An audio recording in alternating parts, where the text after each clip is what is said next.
Let me say good evening to everybody on behalf of Dr. Farooq Khan, the founder and the leader of the Interfaith Institute of Long Island. Welcome to tonight's webinar. I am Bob Keeler. I'm a board member of the Institute and a retired paragraph manufacturer for Newsday. I also taught journalism at Stony Brook University, so I feel a connection to the work of journalism students and professors at Stony Brook who researched and wrote about slavery on Long Island. So now let me briefly introduce our panel. We'll start with Professor Karen Masterson. She taught science journalism at Stony Brook University and now teaches at the University of Richmond. She has a deep background in both writing about science and teaching others to write about it. Her first book was The Malaria Project, the US government's secret mission to find a miracle cure. And the Slavery on Long Island project was her idea. Professor Zachary R. Dowdy covered criminal justice for Newsday. He and I were colleagues for years and was a key union leader there. He teaches journalism at Stony Brook, and Zach was recently awarded a fellowship for educators of color to attend a data boot camp for educators program offered by the Investigative Reporters and Editors Organization. He helped to guide the students working on the Slavery Project. Professor Linda R. Day is a professor in the Africana Studies Department at Brooklyn College. As a student government leader on Long Island, she helped to welcome Dr. Martin Luther King Jr. to Rockville Center days before he was murdered. One of her books, Making a Way to Freedom, A History of African Americans on Long Island, was very helpful to Newsday in its exploration of Long Island's history. Brianne Letta is a senior journalism major at Stony Brook University and editor-in-chief of The Statesman, the student newspaper. Her slavery reporting focused on the Plain Sight Project in East Hampton, which researches enslaved persons from Long Island's past. Her profile on that project was recognized among the top 20 in the Hearst Awards feature writing competition. So let me start by saying that I'm going to start the program with a question or two directed at each of our panelists. And as they speak, feel free to use the Q&A feature at the bottom of your screen to type a brief question. And at the end of the program, I'll pose a few of those questions to the panelists. So let me start with Karen. Karen, if you don't mind, please give us a sense of how you came up with the idea for this project, how you went about setting it up, and just how you got it underway. Sure. So I'm a science journalist, and I had just finished running a project over the summer where I I just threw a group of students out into the Pine Barrens and had them develop stories for WSHU. So this was a grant-funded project, and it created this template where we took this experiential learning internship over the summer, and they just functioned as full-time reporters. They were paid, and they worked with Terry Sheridan, who's the news manager at WSHU, and came up with 4 news pieces for the radio, and it was a big hit. And so my dean asked me, "Would you do that again for the fall semester, and just do it on whatever you want?" And because I'm working on my next book, and it is about public health, but there's also a component of it that steeped me in the history of slavery in this country, because my book starts in Virginia during the slave era. And so I thought, well, we've got the New York Times working on the 1619 project and doing some incredible work, but they kind of have their back to Long Island, and they're looking at the rest of the country, and they weren't doing any stories on Long Island. And I had already done a little work and understood that we have some really interesting stories to tell from Long Island. And so I pitched it to my class. It was supposed to just be an advanced writing course. And I pitched it to them, and I said, "What do you think? We have this grant money. We've been offered from the dean, but we have to run this as a project, and everybody has to agree to work on one large effort." And then I offered some ideas, and the very first idea was the history of slavery on Long Island. And then I offered some other ideas that I wasn't really that interested in, but I said, "So what do you think?" And I gave them time to think about it and to actually vote on it. I'll let Brianne talk about that part. But they almost unanimously came back and said, yeah, let's do this. And so, there were all kinds of hurdles, turning, undergraduates into historians, just, you know, teaching them how to reach out to archivists and librarians and to connect the deep past to today in a way that would allow them to do some storytelling.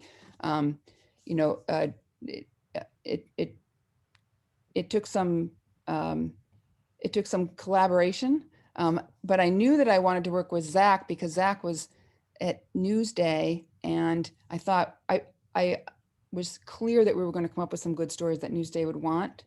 But we needed to work with somebody who understood Newsday and somebody who understood Long Island. I'm from DC. I actually still live in DC. I just flew to New York every week to teach. And, thankfully, Zach agreed to work with us. And then we expanded from there. How is what you were asking them to do different from the typical assignment you might give students in an advanced reporting class? So in advanced reporting class, we assume that they know certain things. They know how to find a story. They know how to report out a story. Writing skills are still a little rough. And so for the most part, we work on writing. And I had 17 students, and I would have had 17 different stories that they found on their own to work with them on. For this project, they all had to agree that they were going to find some, remnant of the history of slavery on Long Island and tell a story about it. And I set them up. I gave them some journal articles to read. We did an exercise where I broke down all of the databases, the research databases that the library had, and had them, suggested some search terms for them so that they could go and actually start to get a flavor of what kind of materials would be available to them, research, historical writing that they could work from. Of course, Linda Day came up immediately, and we all said, but we have to invite her to come and help us cut this learning curve. But everybody was working together. So we had to set up a big Slack chat area so that everybody could understand who was talking to, which expert on what day and what they talked about. And they shared some of the reporting, and they shared sources. And so we were building this project together. It was very different from just your standard classroom. And because we were able to go so deep on one topic, we came up with newsworthy work. And that often, this was actually the first time our students had their work published in Newsday. And, that students, because they work so hard, like we just threw them out there, we just said, go find these stories, go talk to librarians. And I wasn't holding their hands out in the reporting part of it. When they'd come back to me with questions, I'd say, you go find the answer, because this is an experiential reporting project. You are my reporter. I'm just your editor. And they performed beautifully. It was amazing. So maybe Zach could talk a little bit about what it was like working with the students, were there days of sort of desperation? This was a big ask of students to be digging this far back into the past, instead of writing about like basketball on campus or something like that. So tell me what that was like working with them. It was an honor and a privilege. I think the students, Karen mentions that they were, their skills were a little rough. I came in slightly late to the project, so they had already had some sense of the stories that they wanted to pursue. They'd done some groundwork. They had spoken with Dr. Day many times, or at least a couple of times, and she gave them a lot of guidance. And so some of the initial vetting, so to speak, had already been done by the time I jumped on board. So I was getting, in some respects, stories that were really sort of already in progress. And I was able to sort of begin guiding them source-wise, and more conceptually, how is the story going to read, and how much more reporting has to be done. But I found that they were certainly advanced students.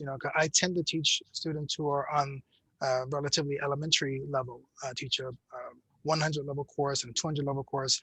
I've taught ones that have been more advanced before, but this is my bailiwick is primarily those who are just coming into the major. And these students were certainly well beyond that. And it just showed the development that they had gone through when they were in the previous classes. And some of them were my students who were in previous classes, because I've taught at Stony Brook for a while. But I thought that they were, quite ready for this project. And, the finished product is that not every single person was able to get their work published and broadcast. And it's only because there were so many, we couldn't produce 17 pieces. That would have been a real major thing. But we did sort of like narrow it down for the Newsday project. I took the best 7 or so that I thought, that Newsday was going to be likely interested in. And those are the ones that wound up getting published. And Terry, of course, Terry Sheridan, the other professor on the project. He worked on the radio side. Those pieces were some of them, there was overlap because it was multimedia. They did the print pieces and they did video as well. The video projects didn't actually end up, although Newsday did have a couple of videos of the stories that ran with them. And then they also did, of course, the radio. So it's a multimedia project, which we think was a great success. So how early in the process was Newsday willing to commit that they were going to run the ultimate product of the students' work? Pretty far along, because the class started was for the fall of 2019. Mm-hmm. And the stories ran in, I don't know when they ran in WSHU, but I'm assuming that was more like the spring of 2000. Mm-hmm. And then the stories in Newsday ran in the fall, late summer, and maybe early fall of 2020. So one last thing, and that is, enslaved people didn't get to write stuff down very much. So there's a dearth of written material, as the stories pointed out. How did the students surmount that difficulty? How did they get past that, would you say? The fact that things weren't written down? The fact that documentation is so difficult to come by. I think that was the real challenge of the project, finding those documents. We have a number of stories about that very thing, that there's such a dearth of actual documentation.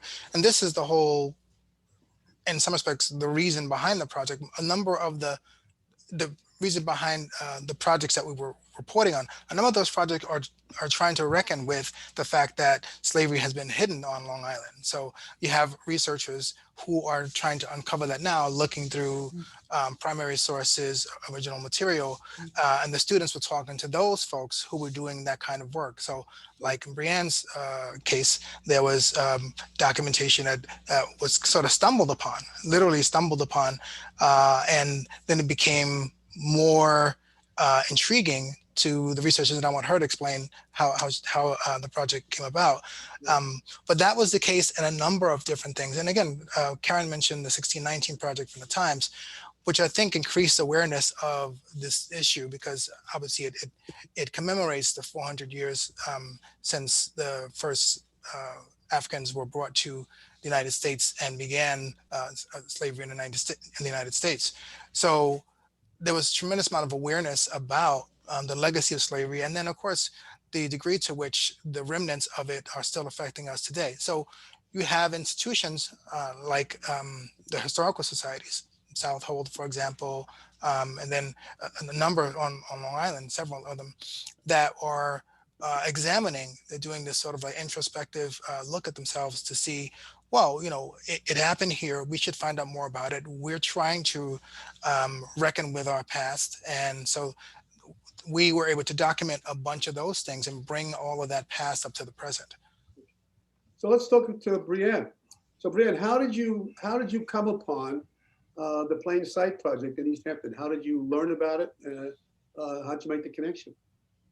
So I actually wasn't sure really where to start when we first got the assignment, because we were looking for history in the present day, and we were working with audio journalism. So we had to look for something like more concrete than documents, So my group and I, we started at Sylvester Manor, which is the first plantation on Long Island. So we booked a tour. We drove out to Shelter Island, and we spoke to Donna Marie Barnes, the archivist there.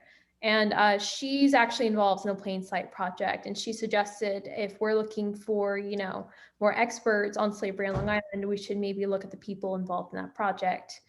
And then I reached out to David Rattray and Andrea Myers, and it fell into place from there. So Ev Rattray has enslavement in his own family's history. I think you pointed out in your story, right? Yeah, he mentioned that every family of means in East Hampton town, in the colonial era, they had enslaved people in their past, which is pretty extensive if you think about it, especially to the extent that it hasn't really been written about or taught about in schools before like recently. So how much time did you put in on this? Tell us a little bit about your reporting. I spent my weekends. How much time? I spent my weekends driving around Long Island and some weekdays. I remember everyone in the class, we all carpooled because it's not exactly a close trip, Stony Brook to Shelter Island. And sometimes we'd go out to Oyster Bay, or like I think in Brooksville. So we were driving all over the place, and sometimes it was on school nights too. And I was like, and I remember I was working at the Statesman then too, and I remember texting people like, okay, can you guys run this meeting for me? I'm gonna be late, or I'm gonna miss it. But it was great because I got to see. I've never like really traveled so much on Long Island, even though I live here. So I got to see a lot more of the island. I got to learn a lot more about the island. It was a great experience. Sounds to me as though there wasn't like a sense of competition among the students. It was more cooperation than competition, or am I missing that? No, yeah, definitely cooperation. I wouldn't say there was a sense of competition at all. We all had to work together to pull this off. Okay. You're talking to a cynical journalist guy who's, I've had my share of competition over the years. So let's talk to Professor Day for a second. So can you tell us about how you interacted with the students? You obviously were a major resource for the students and for the professors as well, because given your history of deep history of Long Island and the African American community. So tell us a little bit about that. I was contacted by one of the students originally who asked me some questions, and then later Karen called herself or emailed me to say that they were having this project in her journalism class, and would I come out and talk to the students? And I did. I was happy to talk to students about their project and to answer any questions. But the fact that I show up at a classroom seminar and all the students were already prepped. They had all already seen the book. It's not this is the book that I wrote about African American. Well, you hold that book up. That's good. Yeah, okay. But the book up later, Karen. Oh, I forgot to bring it up here. Sorry. The point that I'm making, though, is that it's not that often that one goes to any group of people and they're already familiar with your work. Usually you have to introduce it to them.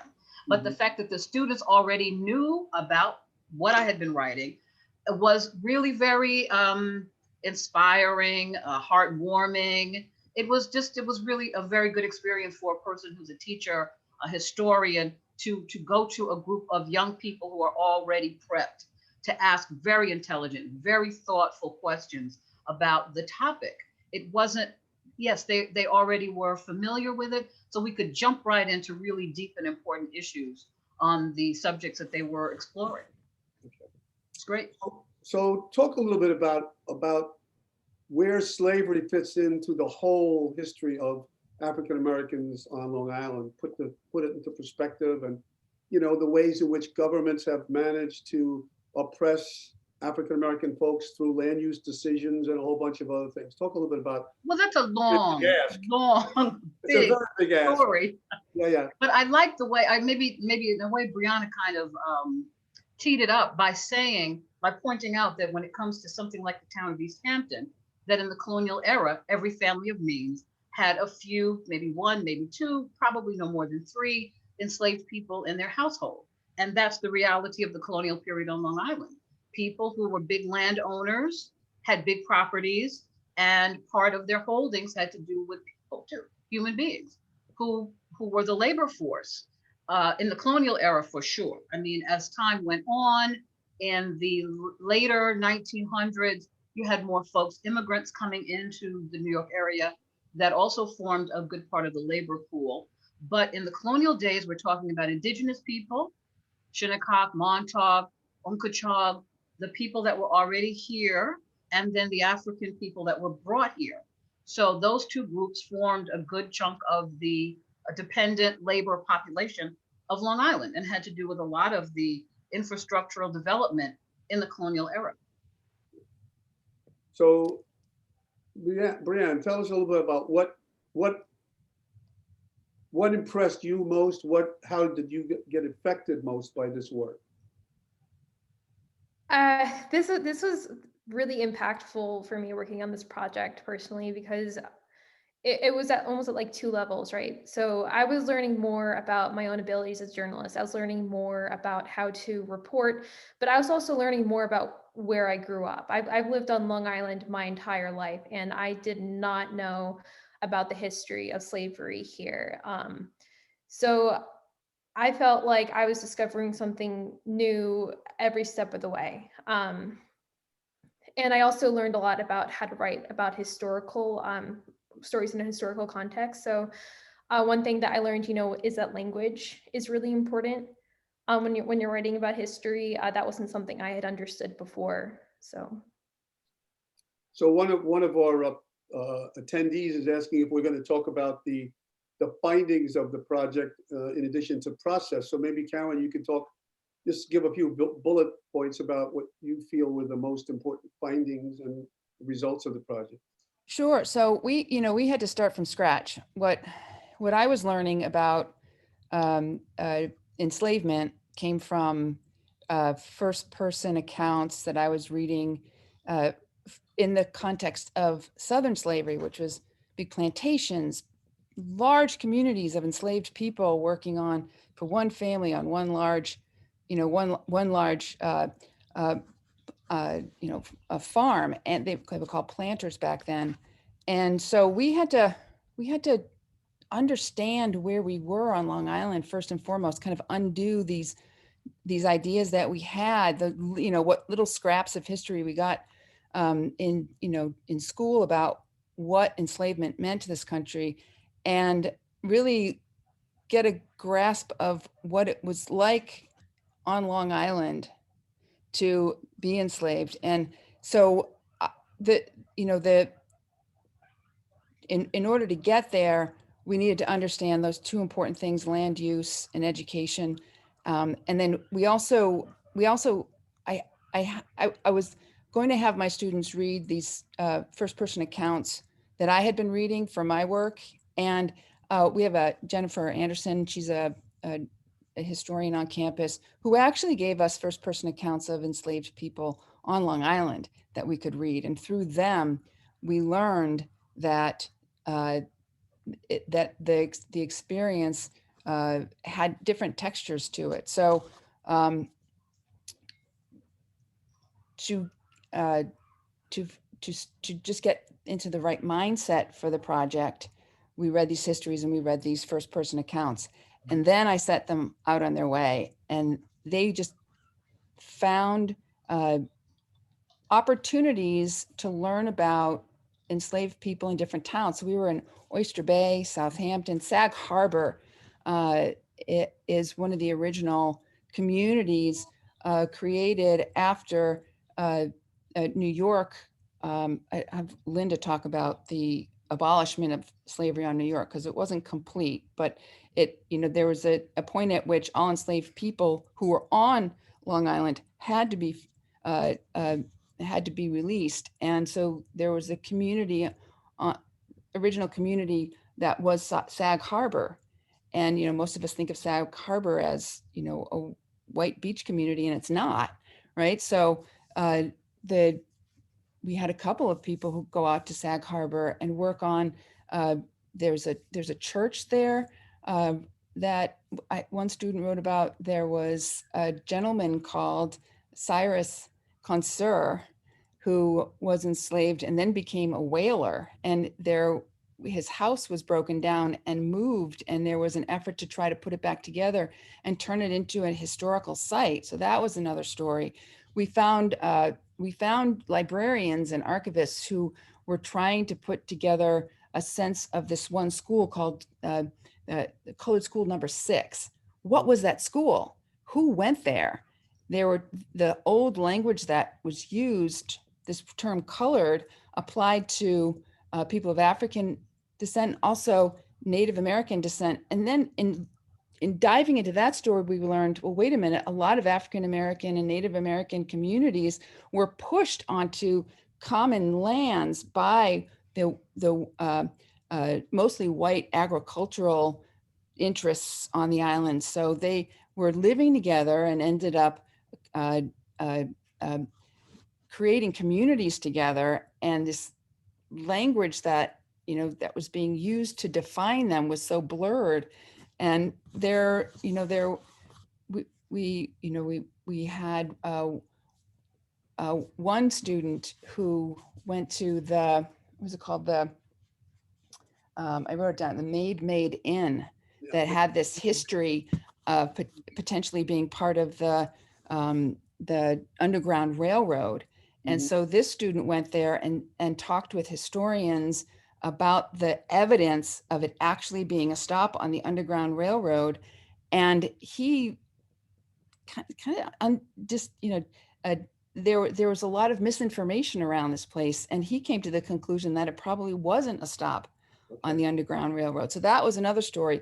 I want Zach to talk about, some of our other findings as well, because there are just so many of them. Every student, I had one student who learned, oh my gosh, these enslaved people brought these traditions from West Africa, where they would take broken bits of things and bundle them together and use them for spiritual meaning and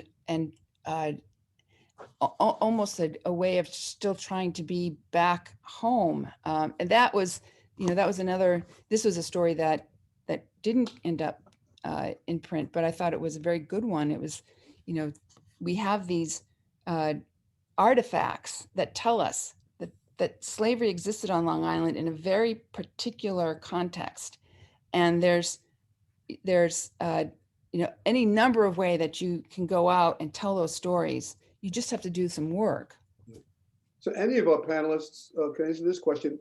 Well, you know that the Maid Inn sort of dropped off the list, but if you had to bet, is there a place on Long Island that could become the place for people to go to remember this history of enslavement on Long Island? What place might that be? There was one of the African American churches that was mentioned in this work of the students, but could your work lead to something like that happening?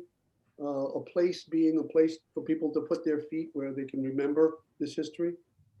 Well, there's a place in almost every town where people could go if they wanted to be rediscovering this history. Just pick a town. There are so many African Methodist Episcopal churches, Baptist churches that were founded, some of them in the early 1800s, mid 1800s. They're there. Sometimes the old buildings are there. Sometimes the buildings were moved. The congregation is there, but there are dozens of them. We were just looking at, there's a church in Cutchogue. We were talking about, remember, Bob, that there was a church in that town that seems to have been maybe not from the colonial days, but from the early 20th century. That church was founded. But the one in Setauket on Christian Avenue, Yes.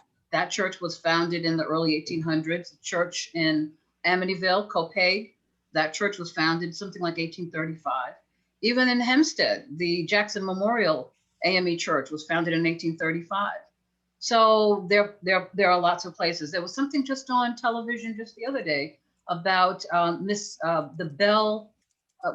Bell's house in, somebody help me, which town out in the east. They've restored the house, and they're thinking of making that house well, it already is a place that people can go, but it's the Bell AME Church, I think. I can look it up in my book. Yeah. But the Bell AME Church, the lady who founded that church, her house is there, and it's been restored. Maybe So I, somebody get a guidebook of all these various sites, so it's for people in the future to be able to go visit. the Carl family in Oyster Bay, there the cemeteries, there are numerous cemeteries. The Floyd, William Floyd estate in Mastic has a black, the cemetery for their enslaved population. So there are no dearth of places to go to explore this history. Yeah, Brianne, you wrote about artifacts. You wrote about what was it? You had a the price of cheese versus the price of. Oh, For Talk woman. about that. Mhm. Talk about how you found it, where it was. I mean, that was a really interesting story. Yeah, so that was actually something that was uncovered by the Plain Sight Project. A volunteer named John Cooper Schmidt, he was a high schooler at the time. He found it in an inventory for trying to remember the name. I wanna say Sylvester Manor, but I'm not totally positive. He said he found an account book that listed the price of cheese as worth more than what they had listed for an enslaved person in that account book. And that was pretty shocking, I think, for everybody who encountered that, to think that you could that to even like process that concept. You know, not only are you putting a price on a person's life, you are it's not even worth more than cheese. Like that's crazy. So So one of the questions we have coming in is from one of the attendees is, what is the first documented case of slavery on Long Island? Do we know that? You want to Roland. include New Netherland, New Amsterdam Oh, in okay. that as part of Long Island? Because Yeah. there lots of documentation of that. If you go to 1626 with New Amsterdam, Okay. lots of documents. So not too long after the 1619. True. Yeah. Right. Right. Can you imagine doing a project again like this, Zach, with students? Would there be ever a project of this level of coordination among students on another subject? Is this something that could be replicated Yeah, ever? I hope so. I mean, I hope that it's become kind of a template for things. And arguably, Karen had already paved the way with the Pine Barrens project, when you can marshal all the resources of a class to do something and together. Like you mentioned, most of the advanced reporting classes are students working independently. Sometimes it may be in small teams, but this was like small teams still working on one larger project and a multimedia project. So I hope that we do um, uh, use this as a model for not only us, but other schools too, because it was a really deep dive. And, we think that the work wound up being not only newsworthy, but also of some historical value. I'd love to see Dr. Day talk about, to what degree do you even see this kind of project being done by journalism institutions, much less journalism schools, that actually of themselves become kind of a part of the history. We like to try to weigh in on what's happening as journalists, but I think that this one really sort of hit the ball out of the park, so to speak, because it was such a large project and had a lot of impact. Yeah. So does anybody think that there could be one of the people whose names came up in the course of these stories? I've been reading a lot about Ida B. Wells lately, so journalist, suffragist, civil rights activist, an amazing character. Then, of course, there's Harriet Tubman, who we hope will soon replace Andrew Jackson on the $20 bill. So we don't have to have racism spewing out of our ATMs every day. Is there anybody among the people who came up in this reporting who might rise to that level of fame or become a sort of an icon? Anybody? May I mention Sojourner Truth, who didn't live on Long Island, but she worked on Long Island and came through Long Island. She's from upstate New York. She's from Ulster County, but she does mention in her memoirs or her stories of her travels that part of her sojourn brought her through Long Island to Cold Spring Harbor and then to Connecticut. I'm just mentioning one person that comes to mind who's already well known in American history. So here's a couple more questions from folks. This one's addressed to you, Zach. Mr. Dowdy, what are the approaches you have found effective with getting buy-in to publish work that will challenge the comfort and beliefs of some readers? Let me see. What are the approaches you have found effective at getting buy-in to publish the work that would change the gun? I think news. Well, if we're talking about Newsday, I think Newsday is an institution that is interested in trying to reckon with the past and reckon with the truth. So I found that honesty has worked with with editors. There's an enlightened group of people there. We just, as you may know, we just did this project called Divided Long Island about racist real estate practices, and that was a tremendous amount of energy and effort. It was a project that took many months, over a year, basically, and it dispatched some people for quite some time. Resources were really poured into that. So I think, and that's not the first time that they'll do a lot of work on a particular project. So I think the approach is to obviously show some honesty. And I did try to tell them about other stories down the line. Some of them get published and some of them don't. Some of them get reported and some of them don't. That's just the nature of the beast. There's a lot of things that are going on. So even when we put together this series of pieces for this project, Newsday early on, because they were done in early 2020, we had the pandemic breakout. So there wasn't a whole lot of appetite for something like this at the time. Once we got past that, there was the George Floyd incident, and that maybe raised some consciousness about the need to do this because we had these ready-made stories about this problem. So I think it's not everything that a reporter proposes is going to get in, but I think sometimes constantly digging and also enlisting other people who are of like mind, who really want to see this kind of thing come to light, that's the approach. So one of the other questions we have is, how can we read the stories that were not printed in Newsday? Well, those I are. think were Go some ahead, put go on the ahead, drive. I think some were some put on the drive and at Stony Brook's. I'm drawing a blank. I'm assuming that some of the work that we did wind up on Stony Brook's journalism school's page. And Brianne would know better about that. Yeah, do you know? I don't know for sure. I think a few of them were, but you can check it out by Googling Stony Brook University Day Drive and checking out their advanced reporting section and seeing what's up there. Okay. Yeah. Okay. Somebody else asks, or Dr.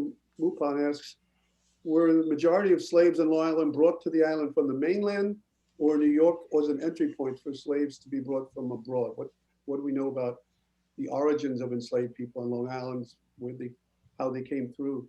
Well, someone asked about when were the earliest enslaved people brought to Long Island. I mentioned the ones from the port of New York, or rather New Netherland, New Amsterdam, but the Shelter Island where the Sylvesters were, that was also pretty early 1600s, that they brought people from Barbados directly. They had a plantation in Barbados, so they brought some of their enslaved people to Long Island, Shelter Island, to help them work that land. So there's documentation of about 20 enslaved people there in the early 1600s. I'm sorry, what was your question again, Bob? No, that was where they came, basically how they came through, how they got to be on Long Island. So I think. Well, that to me is that one's pretty well documented. The Sylvesters. Okay. Somebody was asking earlier, although I don't see the question up here now, was there any connection at all between Newsday's reporting on real estate, discrimination in real estate, and the work that was done at Stony Brook on enslavement? Was there any cross pollination? Yeah, that was a question for me. I actually answered it privately. I'm not familiar how this works, but basically, so everyone knows, no, there was no connection between me or Stony Brook and Stony Brook's Long Island Divided Long Island series. And that's kind of one of the things I'm mentioning, that there were other people who were thinking about these kinds of issues. So completely independent of this project here, they conceived of it and it was well underway when we started this project here. So there was no connection. Okay. And that was done by the investigations team that did investigations and enterprise work. Right. So no, I had no connection to that per se. Yeah. By the way, as a Newsday loyalist, I was really rooting for that project to win a Pulitzer because, it has, even in the last couple of days, there've been in the paper stories about the state Senate acting on anti-discrimination legislation that sort of definitely arose from that investigation. And Sure. one of the criteria oftentimes in Pulitzer judging is whether the work ended up changing anything, whether it ended up making people think differently, making legislators act differently. So yeah, I was really disappointed that Newsday did not win a Pulitzer for that, because I thought that was really Pulitzer quality Sure. work. As a Pulitzer Prize winner yourself, you would know. Oh, but yeah, but that was very low level stuff. I was writing about a little parish and not exactly changing the way anybody was living. So let Yeah. me, let So me, I just, on that project though, I would just want to say that one of the challenges that we had was keeping students from thinking of their, the formulation of their story, getting them away from racism and segregation, and keeping them in the past so that they could see kind of the groundwork that was laid so long ago for what their, what Newsday wrote about in that wonderful investigation into the racist practices that still exist, and why Long Island continues to be one of the most segregated places in the country, right? And so we would talk about, I think even Zach talked a little bit about this coming project, but that's not what we were writing about. We're not looking for stories about racism today. We're looking for the deep history of where we came from and why we are where we are today. And I think, Brianne, if you could, if that rings to you in any way, to help listeners understand why this was so different, right, for Yeah. students. Yeah, so normally as a journalism student, throughout my other classes, you're looking at stories that are happening right now. You can talk to people who are involved in this story that is happening as you're speaking, or maybe it just happened like, last week. In this case, we were trying to write a story about, what happened 200, 300 years ago. So we had to find a way to bring that into the present day. And that was a challenge for all of us. So the radio pieces, I think, do a really good job taking that history sequentially. It starts way back at the beginning and then moves forward and brings us sort of into the present. And one of the pieces is actually about what's the discussion right now about reparations. So well, that's a good segue, because Dwight Walter, one of the members of the board, Reverend Dwight Walter, asked, in your research and interviews, have you heard descendants or others speak of reparations? Did that come up during the conversations you had with folks? yeah, there's actually one of the radio pieces that was aired on WSHU this summer discusses that. I think they interviewed a few different sources for that. Yeah. By the way, we've had internal discussions at the institute about doing a future panel on reparations. So maybe ask the panelists, what do you think is likely to happen on the question of reparations in the near future? May I say we need that commission? There's a suggestion that we have a commission to have a lot of people weigh in on different ideas regarding a high level blue ribbon commission. So I don't think there's any one person that has any one answer to that question, but I think various communities in the country can come together to try to find consensus on that topic. Dr. So- Lee, you're referring to the commission, the HR 40 commission? Okay, yeah, the one that Representative Conyers has tried to introduce for decades before he died. Yeah, it's to have the federal government create a commission to do a study about whether or not that's even feasible. But sorry, it meaning what? That would be the point to me, I think, for the commission to come up with what does that mean, how would it work, who would be involved. It's not any one thing. That's what I would suggest. So Linda, from our students reporting, we learned that there's strong sentiment even among Black supporters of reparations on when and how to do it. And Georgette Greer Key talked about, okay, first we need to get good at talking about race and racism. Then we can talk about the solutions. And then there was the other end of that was, if not now, when? So I'm just curious to know what your sense is on, the commission and, what Well, like we what would had it look like? Who's going to be well, we on had it? the Kerner Commission, which went on Yeah. for some years and that was on a very limited topic. The Kerner Commission, just to look at where we are when it comes to race in America at that time. Mhm. But yes, in America, we need a conversation about race, about history. Clearly, you're divided. Divided Long Island is a step in just getting to some basics to spread that word about what really happened. What was it? I mean, generally speaking, this is America's a bad dream, and America would rather just forget about it rather than explore it and talk about it and look at, wow, your ancestors did in fact have slaves. Ooh, it's bad. So this is the kind of thing that people would rather not talk about. So that, I think that's what would have to be acknowledged, that this is a difficult, knotty subject in American history that people don't want to talk about. They don't want to talk about the violence. They don't want to talk about degradation. These are things that people would rather not talk about. So it's not an easy thing. I wanted to jump back though to a couple. Bob asked about where could you go. Someone mentioned Jupiter Hammond, which is Jupiter Hammond's house in just above Cold Spring Harbor. Well, Jupiter Hammond's house. He lived there, but it was owned by the Lloyd family. Mhm. That they are redoing their interpretation of the house to focus more on Jupiter Hammond and less on the architecture and the lives of the Lloyd family. So that's a very it's a big property, and I think it's going to be a place where people can go. And then also talk about Jupiter Hammond and the fact that he was the first Black published poet in the country. He beat Phyllis Wheatley by a couple of years. So that's something to kill two birds at one stone, let's say. But let's see, there's someone who have yes, Brianna, you put links in there about is it about reparations? Yeah, there's a story about reparations in there. If you look at, I think it's the first link I sent, there's like 3 different stories attached to that link.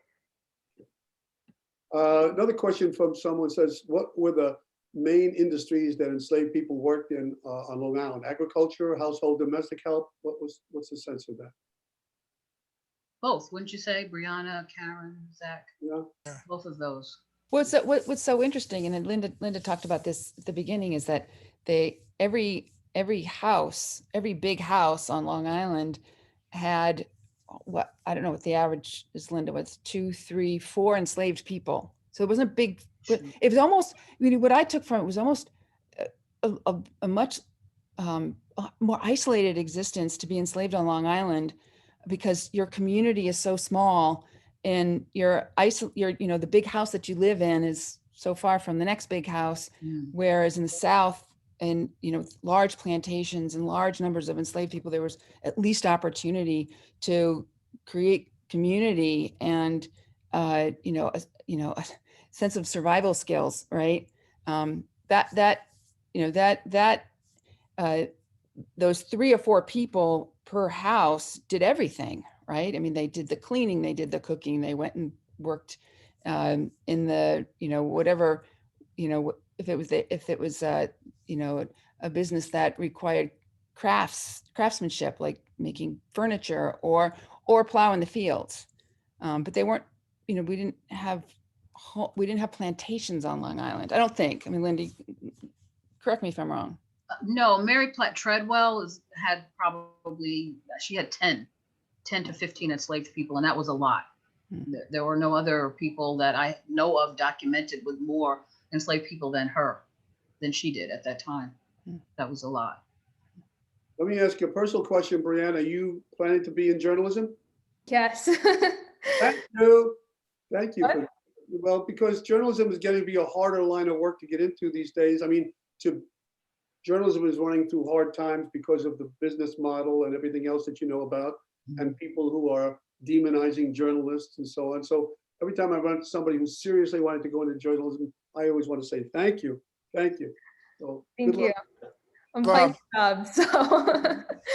Well, I want to point one thing out about one of the stories we did. In some respects, it was kind of counterintuitive, which is why we included it. It was about one woman whose family traced her history back and had no slavery in it whatsoever. All of her descendants, as far as back as she could go, and no one had ever been in slavery. And she could trace her back to her great, great, great, great, I think, grandfather, who was born in 1795, and no one from in that line was ever enslaved. And that was something that I think can be counterintuitive, and it's part of the history as well, but one that we don't know about. To the degree we think we know about the history of Black people in the United States, it's them having been slaves. But here is one when this woman was in the classes and she was told there was an assumption that her ancestors were slaves, but actually they were not. So that's one story we thought would sort of changes the narrative a little bit, that there were many people who never actually were enslaved.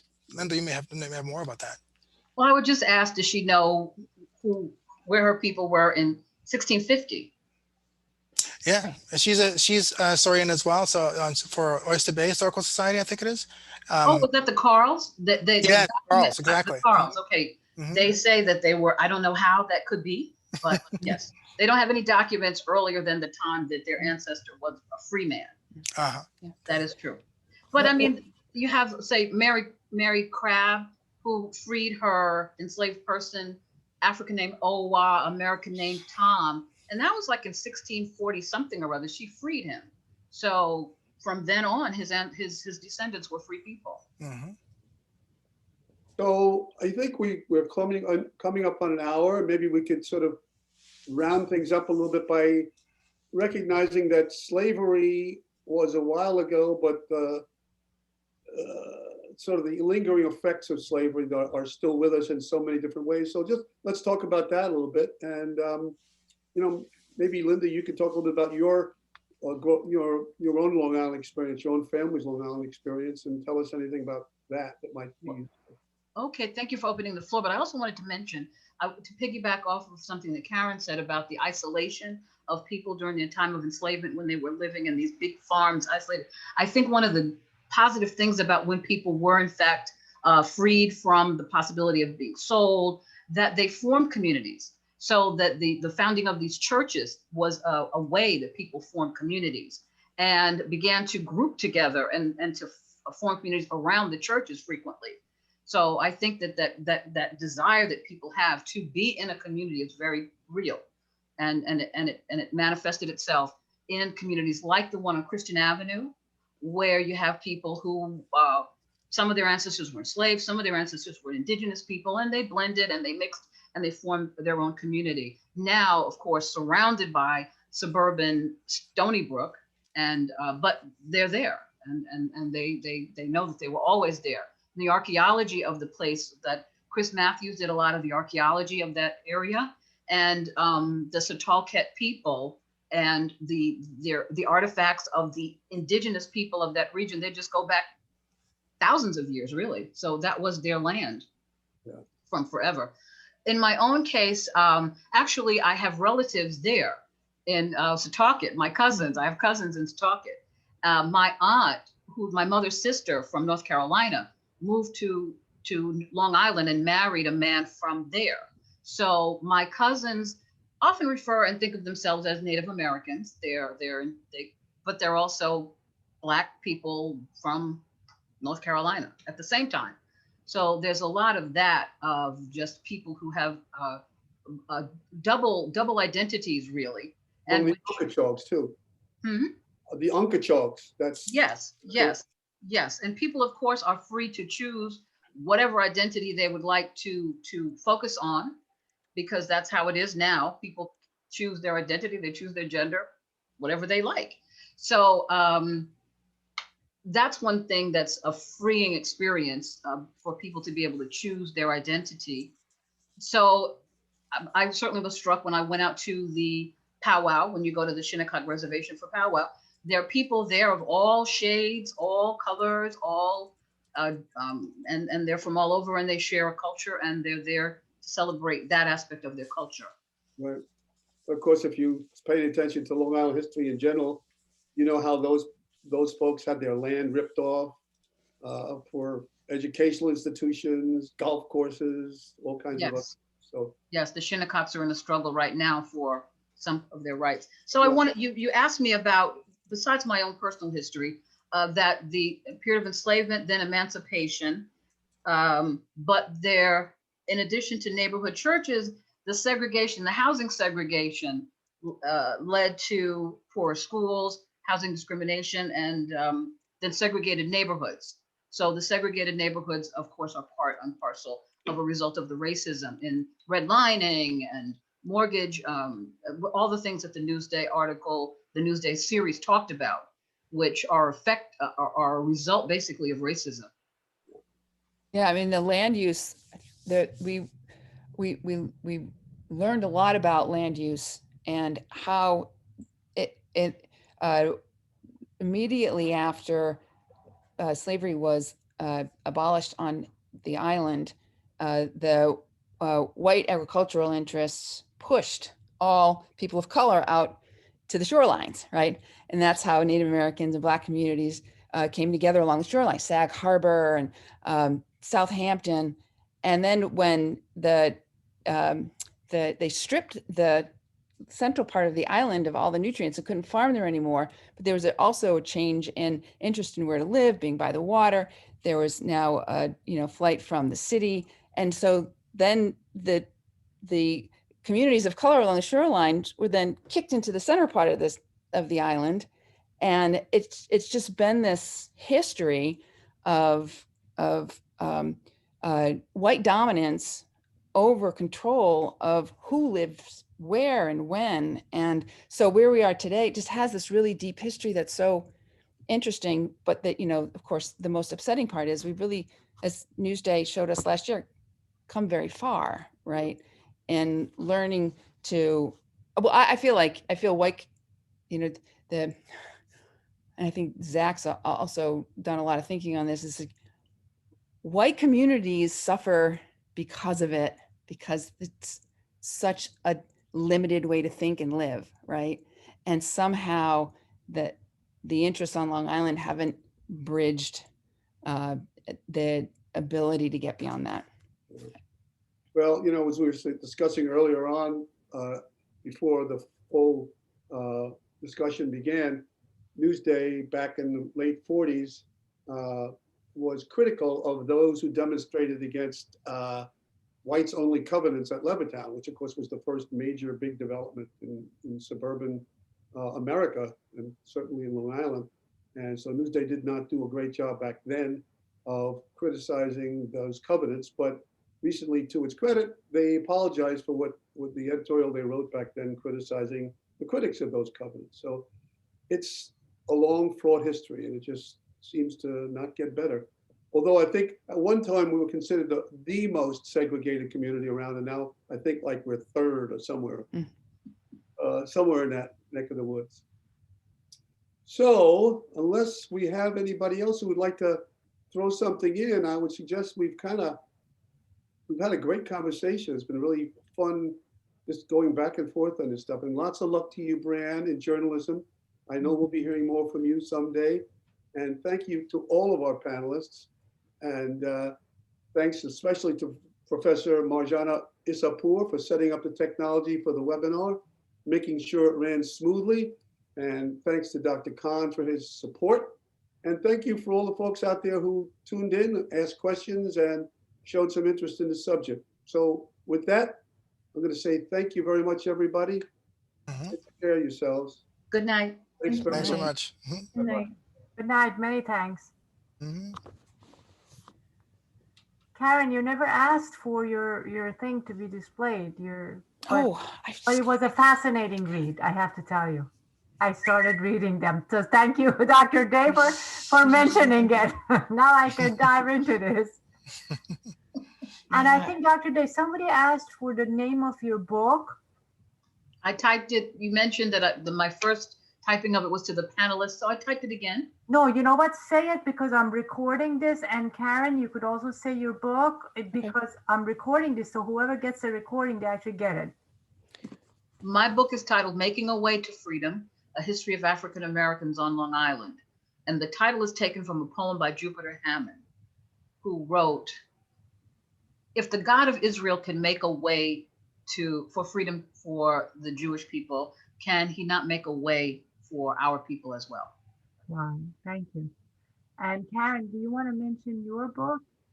Sure. It has nothing to do with slavery or slavery on Long Island. It's called The Malaria Project, and it's actually about the discovery of chloroquine. It is the story of World War II and how desperate we were for a cure, and our researchers stole from the Germans this formula for chloroquine.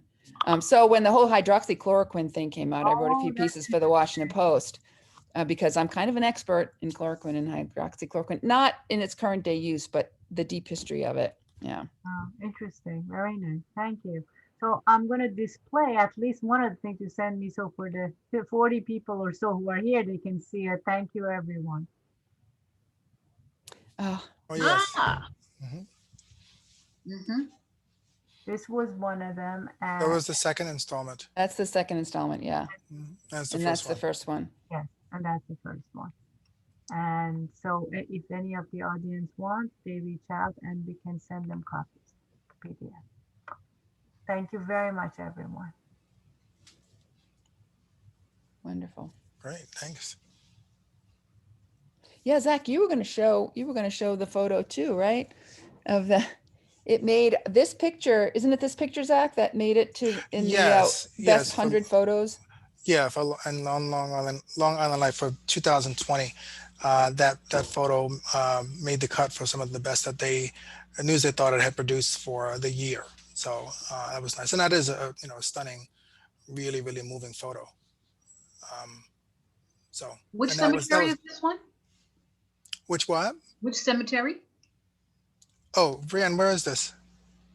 That wasn't for my story. I'm not sure where that picture was taken. Is that Oyster Bay?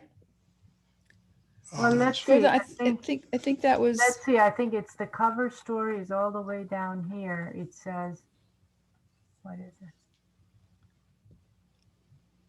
it? Is this it? Sag Harbor? I'm trying Was it to read. Sag Harbor? Because that's not her, right? No, that's a different lady, but Yeah. Oh, I don't know. There's so many. but this is a different one. Yeah, I can't tell. I haven't. What read does the caption say on the? Does it not say? On the On photo the- above? on the cover. You mean? Yeah. Yeah, I should say.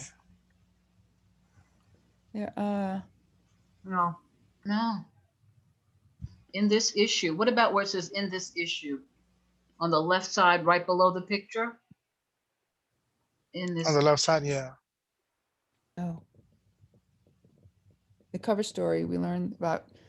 Tony Brooks students to uncover history of enslaved on Long Island. I don't know. Is the picture later down? Is it in the last page, or is that's the only? That's the only showing of the picture. But I think I have another copy of it. 1 second. Brianna, please remind, are we still, are our visitors still with us, or are we just us now? Okay. No, you've got 30 visitors. Oh. Oh, Does goodness. anybody want to ask questions or Does talk? Does anybody? anyone want to ask questions? Well, let's see. Robert Hayes has his hand up. Let me allow him to talk. Okay, Robert. She's still here. Oh, He's had his hand up for a while. oh, sorry. Robert, are you still there? Here we go, Robert. Yes. Hi. Thank you so much for this whole panel.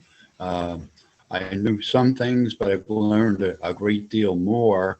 And Linda had mentioned a number of the different churches, and I'm very fortunate to about 5 years ago to have met a group called Building Bridges that came about between Bethlehem over in the Setauket area and Setauket Presbyterian joined and worked for social justice for all peoples in the Brookhaven County and in general. And presently they're working very heavily with the landfill over in what's the area there off of Sunrise. Anywhere in school, or in magazines, or in television shows and cartoons, it was always something else about African people. So for me, it was very liberating to get this new information, and it turned me towards thinking about possibly a career in African history. So I've been doing that. That's what I do. That's what I teach, is African and African American history. So I'm always confronted with the notion